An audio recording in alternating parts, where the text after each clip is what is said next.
Hello students. Imagine that there are fishermen in their boats going up and down with the waves. They start their trip when it is still dark. Some go on a simple boat made from legs of wood tied together. If the sea is rough with very high tides and a strong wind, then this fishermen have a very difficult time. Okay अब आप ऐसा imagine कीजिए कि जो fisherman होता है वो जो छोटी लकड़ियों से बना हुआ जो उसका बोट होता है वो एकदम सवेरे सवेरे निकल जाता है। जैसे 3-4 बजे अगर वो सुबह निकल जाता है तो बिल्कुल अंधेरा रहता है उस टाइम पे। ओके और मान लीजिए उस टाइम पे मौसम ख़राब हुआ और उस टाइम पे खूब लहरें उठ रही हैं, तो वो जो लकड़ी का बना हुआ एक दूसरे से बंधा हुआ जो लकड़ी का बोट होता है उनका, वो कितने डिफ़िकल्ट टाइम में फंस सकता है, right. These log boats do not go very far. If the wind is helpful, they travel about 4 kilometre in 1 hour. तो ये जो बोट होती हैं इस टाइप की, क्योंकि जो लकड़ी से छोटी बोट्स रहती हैं उनको तो हाथ से वो लोग वो करते हैं ना, तो उसमें मशीन तो रहती नहीं है। तो वो इस तरीके की जो बोट होती हैं वो ज़्यादा दूर नहीं जाती हैं, है ना। अगर विंड हेल्प करती है, जैसे अगर हवा तेज़ है, इनके अपोजिट डायरेक्शन में हवा चल रही है, तो अपोजिट साइड में वो जो नाव को थोड़ा सपोर्ट करती है, तो उसकी वजह से नाव थोड़ा ज़्यादा चल पाती है। जैसे 4 किलोमीटर तक ये 1 घंटे में पहुंच सकती है अगर विंड इनके अकॉर्डिंग हो तो। और अगर अकॉर्डिंग नहीं है, गलत दिशा में अगर हवा चल रही है तो इनको बहुत प्रॉब्लम होती है। How long will they take to go a distance of 10 kilometre. तो ये जो बोट है बताइए कि कितनी दूर तक जाएंगी। 10 किलोमीटर अगर ये जाएंगी तो कितना टाइम इनको लगेगा। ओके कितनी दूर तक ये 10 किलोमीटर में कितना टाइम इनको लगेगा। तो जब ये they travel about 4 kilometre in 1 hour, right. तो 10 किलोमीटर में कितना आएगा। अब देखिए 1 आवर में तो वो 4 किलोमीटर जा रही है, तो 10 किलोमीटर में अगर आप 4 का डिवाइड करें तो कितना आ रहा है। 4 1 ज़ा 4, 4 2 ज़ा 8, ओके 2 एंड अब आगे हमारा 10 - 8, 2 is left here. So point हमने यहाँ पे ऐड किया तो यहाँ पर हमको 0 मिल गया। 22 के बाद 0 मिल गया तो 20 बन गया। अब 4 5 ज़ा 20, ओके मतलब कि ये जो टाइम लगेगा ये कितना लगेगा 2.5 आवर। ओके 2.5 आवर यहाँ पे लिख लेंगे।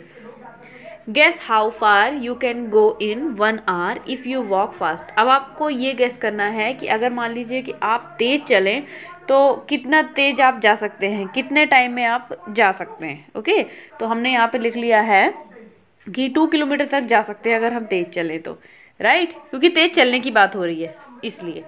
Fishermen can feel the wind and look at the sun to find out which way to go. Many of us would get lost and not be able to find our way on the sea where you only see water and nothing else.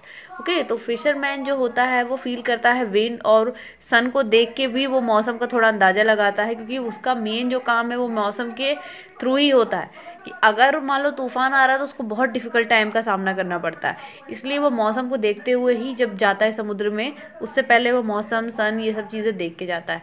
और हम में से बहुत सारे लोग ऐसे हैं कि अगर हम उस सिचुएशन में फंस जाएं तो हम रास्ता ही नहीं ढूंढ पाएंगे।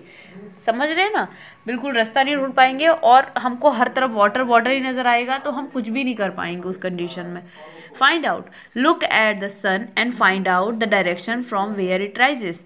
अब आप देखिए कि सन को देखिए और फाइंड कीजिए कि ये किस डायरेक्शन से जो है कि राइज होता है। तो सन तो हम सबको पता है कि कौन से डायरेक्शन से राइज होता है ना, ये होता है ईस्ट से।